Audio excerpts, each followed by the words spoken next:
The blizzard came without mercy, rolling across the plains like a living thing, howling through the empty miles of the wild West. Elias Crow had learned long ago that storms didn't care whether a man was strong or broken, rich or poor. They came to test what little a soul had left. Elias pulled his coat tighter as he rode toward the abandoned trail crossing, the wind cutting through him like knives. He had lived alone for years now, no family, no laughter, no reason to hurry home. His ranch sat quiet and empty, much like his heart. That was when he saw them.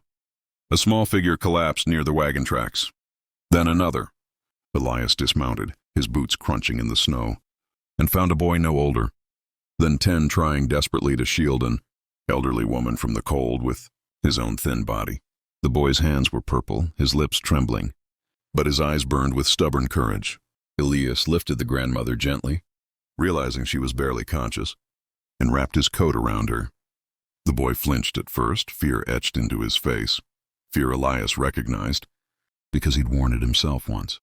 Without a word, Elias loaded them onto his horse and wagon and turned toward his ranch, the storm chasing them like death itself. Inside the cabin, warmth slowly returned. The grandmother coughed, whispering thanks through cracked lips.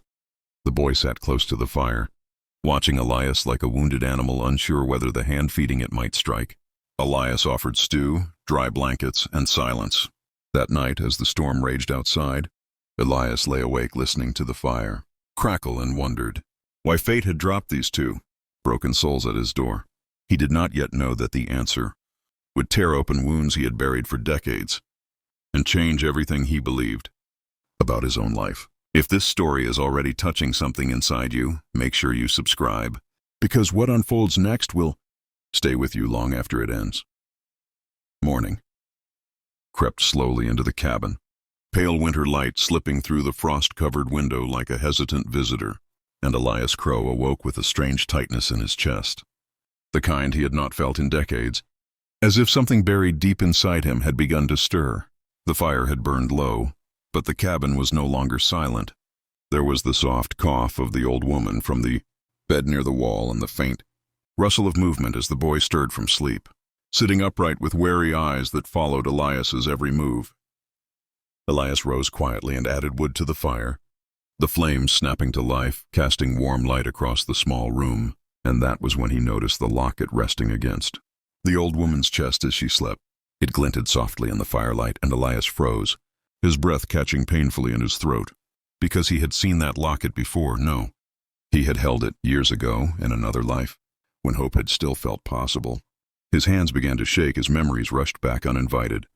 A woman's laughter, a summer wind across tall grass, promises whispered beneath a sky full of stars. When the grandmother awoke, Elias could barely bring himself to speak, but when he finally asked about the locket, her eyes filled with tears that spoke louder than words.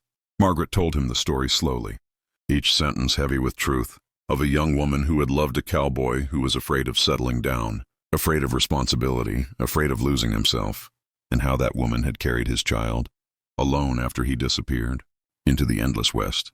Elias felt each word like a blow to the chest, because he knew that man was him. When Margaret finally spoke the child's name, Thomas, Elias felt his knees weaken, the room spinning as the weight of his choices came crashing down all at once. The boy sitting by the fire was not just a stranger he had rescued from the cold. He was his blood, his flesh, the living consequence of a mistake he had run from his entire life. Elias dropped to his knees, the hard wooden floor biting into him, but he welcomed the pain because he deserved it, and with a broken voice he told Thomas the truth, expecting fear, anger, rejection, anything but forgiveness. The boy listened silently, his small face unreadable, and for a long moment the cabin was so quiet, Elias could hear his own heart pounding. Then Thomas stood, walked forward, and wrapped his arms around Elias's neck, holding on like he was afraid Elias might vanish the way others had. That simple, fragile embrace shattered something inside Elias that had been frozen for years, and he wept openly, not as a hardened cowboy, but as a man finally forced to face the cost of his loneliness. From that moment on, everything changed. Elias vowed that he would not lose them the way he had lost their mother. He offered Margaret and Thomas more than shelter. He offered them a future. Days turned into weeks. and the ranch that had once echoed with emptiness slowly came alive.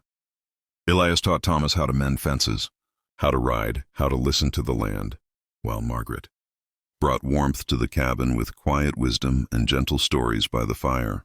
At night, Elias often sat alone after they slept, staring into the flames, haunted by regret, but strengthened by purpose, realizing that redemption is not about erasing the past, but choosing differently when given another chance.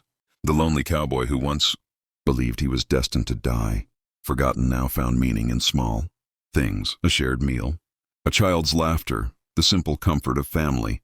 And as spring finally broke the grip of winter, Elias Crow understood that the storm which nearly took their lives had instead saved his soul.